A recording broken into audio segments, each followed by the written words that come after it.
E esse homem aqui, extremamente simpático, ele desembarcou no Rio de Janeiro, é o português Álvaro Pacheco, que vai ser apresentado no Vasco nessa semana. Será que a moda pega entre os vascaínos? O novo técnico do time já ganhou um apelido: Mister Boina. Álvaro Pacheco usava uma boina nos jogos do ex-clube, o Vitória de Guimarães, de Portugal. Virou uma marca registrada do treinador. E não foi diferente na chegada dele ao Rio de Janeiro para assumir o Vasco. Estou muito feliz e aquilo que eu quero é ajudar o Vasco a ir para os patamares que merece, ir para os momentos de decisões e para os momentos de voltar outra vez aos títulos. Ele vai aproveitar os primeiros dias na cidade para conhecer a estrutura do clube e o elenco vascaíno.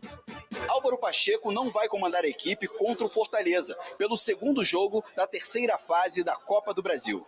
O técnico português precisa tirar o visto de trabalho para ser regularizado. Amanhã, o interino Rafael Paiva, mais uma vez, será o treinador. O primeiro jogo foi 0-0. Uma vitória simples classifica o Vasco para as oitavas de final da competição. A torcida é fantástica, muito apaixonado, muita gente, e assim também como eu sou, um treinador também ambicioso e juntos vamos ser felizes. Álvaro Pacheco está ansioso para ver de perto a festa dos vascaínos em São Januário.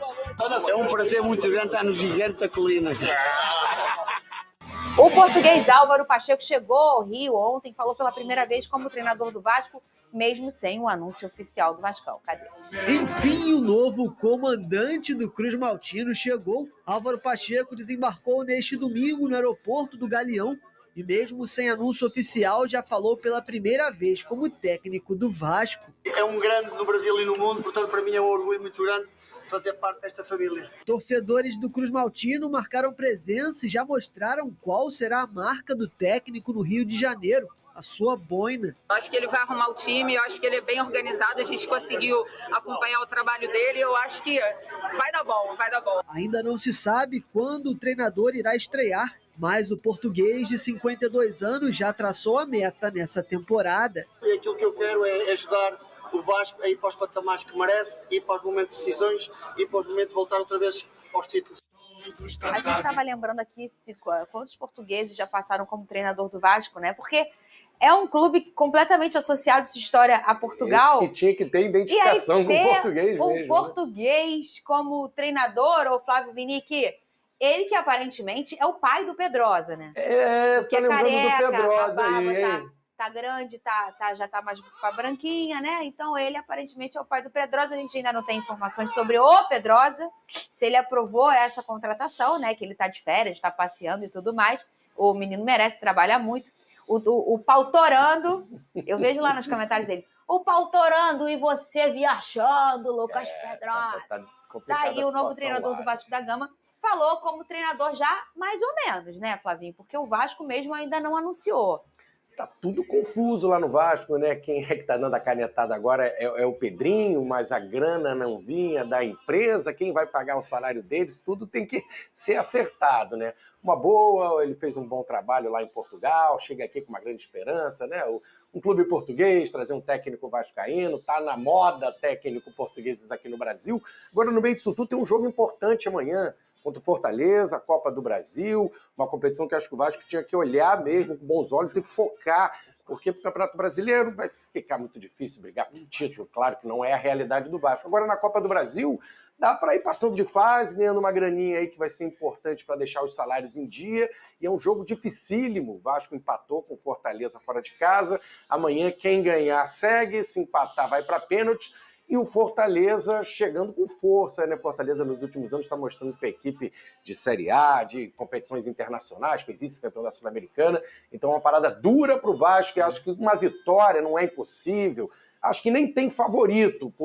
O confronto inicialmente indicava um Fortaleza numa melhor fase, mas como empatou fora e joga com apoio da torcida, não tem favorito, na minha opinião. Se o Vasco passar, vai dar uma moral, vai ser bom para todo mundo, para o técnico chegar com confiança, com a casa mais ajeitada. Importantíssimo o Vasco passar de fase. Vai ser difícil. Todos do Rio jogam na quarta, né? E o Vascão joga amanhã. Às 9h30 em São Januário. E o presidente do Vasco, o Pedrinho, confirmou que está negociando com Felipe Coutinho. O jogador pertence ao Aston Villa e já está emprestado ao Al Duai, lá do Catar. O Vene Casagrande, você tem... Cadê o teu telefone? Não, mas olha só. Pega o teu telefone. Deixa eu entender essa situação. Vamos lá.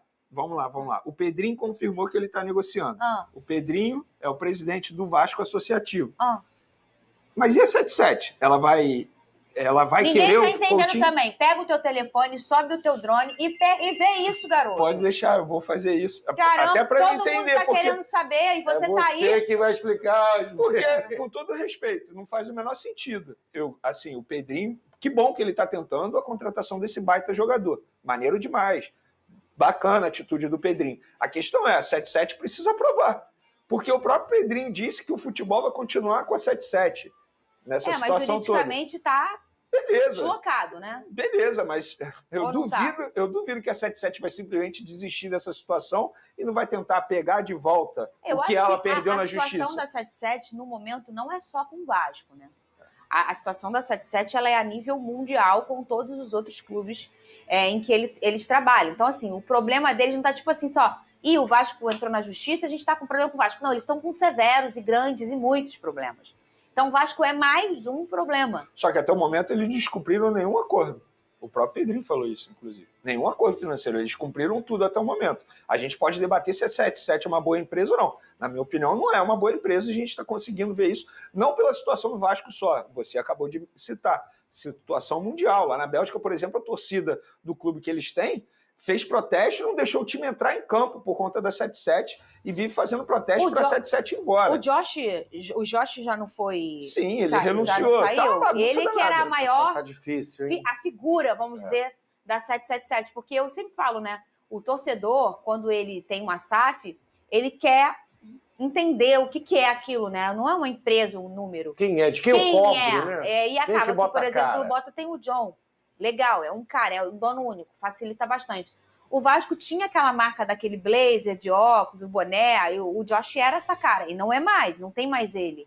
É claro que ele era uma ponta, é a ponta do iceberg, tem outros e outros e outros, mas acaba que tudo fica meio à deriva, né, Flavinho? Que até as informações ficam à deriva. É tudo novo pra gente, né? A gente que está acostumado com futebol, trabalha no meio há um tempão, quando começou essa história de SAF, pra gente é uma novidade, é totalmente diferente do que a gente viu a vida inteira. E agora está se mostrando que esse modelo, pelo menos a parceria do Botafogo, é a mais confiável, é a que tem mais credibilidade. O John Textor, por enquanto, ajeitou, arrumou o clube. Se a gente pegar exemplos aí do Vasco, agora tá uma confusão danada, a empresa já tá saindo, vai entrar outra, não vai entrar, quem é que manda, quem é que não manda. O Cruzeiro, o Ronaldo já vendeu o clube, já tem outro dono. Então, se a gente pegar esses 3 exemplos aqui de Vasco, Botafogo e Cruzeiro, a do Botafogo é que passa mais credibilidade com o Textor, tem a figura lá para cobrar, por enquanto tá arrumadinho, ajeitou o clube, Botafogo classificado, Libertadores, o Cruzeiro patinou, o Ronaldo já abandonou, e o Vasco tá essa confusão danada. Tudo acontece no Vasco. Né?